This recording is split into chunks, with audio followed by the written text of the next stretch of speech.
Imagine this. You're deep in the Ural Mountains of Russia. It's February 1959. The air is so cold it could kill a man in minutes.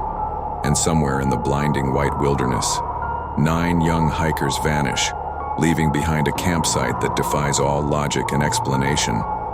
This is the Dyatlov Pass Incident, a real-life horror story that remains one of the most terrifying mysteries in modern history.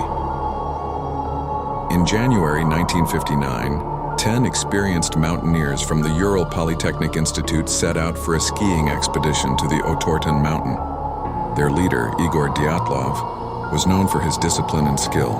Among them were students, engineers, and even a war veteran, all fit, smart, and prepared for the harsh conditions ahead. But not all of them would return. The group began their trek through deep snow, documenting their journey with photos and diary entries. They laughed, sang, and kept spirits high despite the brutal cold. One member, Ural, fell ill early and returned to civilization, unknowingly saving his life. The remaining 9 pressed on, heading into the frozen wilderness. On February 1st, they set up camp on the slope of Kholat Shakal, a mountain the local Mansi people called the Mountain of the Dead. That night, a snowstorm swept in. The temperature dropped to nearly 30 degrees C. From that point on, no one would ever see them alive again. Weeks later, when the hikers didn't return, a massive search party was launched. Students, soldiers, and even helicopters were sent to scour the mountains. When rescuers found the campsite, it was like stepping into a nightmare. The hikers' tent had been ripped open from the inside. Their boots, jackets, and belongings were all neatly arranged, as if they had fled in panic, barefoot, into the freezing night. Tracks in the snow told a confusing story. Barefoot prints, some wearing only socks, leading toward the forest. About a mile from the tent, rescuers found the first 2 bodies under a tall cedar tree, both barefoot, dressed in only underwear. Their hands were burned and pieces of bark were torn from the tree, suggesting they had desperately tried to climb it for safety or warmth. Nearby, they found 3 more bodies, including Dyatlov himself, sprawled in the snow, crawling back toward the tent as if trying to return. But it was the last 4 bodies and that truly terrified investigators. It took 2 months to find the remaining hikers. They were buried under several feet of snow in a nearby ravine. Their injuries were horrifying. One had a fractured skull so severe it resembled the force of a car crash.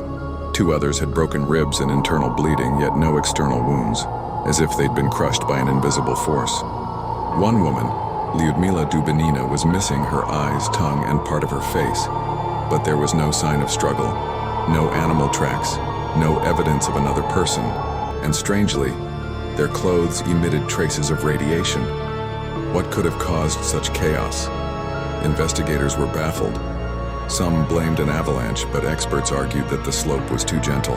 Others suspected a Soviet military test, claiming the hikers stumbled upon a secret experiment, perhaps parachute mines or radiation weapons. Locals whispered darker tales, that the hikers disturbed the spirits of the mountain, ancient entities guarding the land. And then there were reports of strange orange orbs of light seen in the sky that night by nearby witnesses. UFO theories soon followed. Even now, over 60 years later, the question remains. What terrified 9 experienced mountaineers enough to slash open their own tent and run barefoot into the blizzard?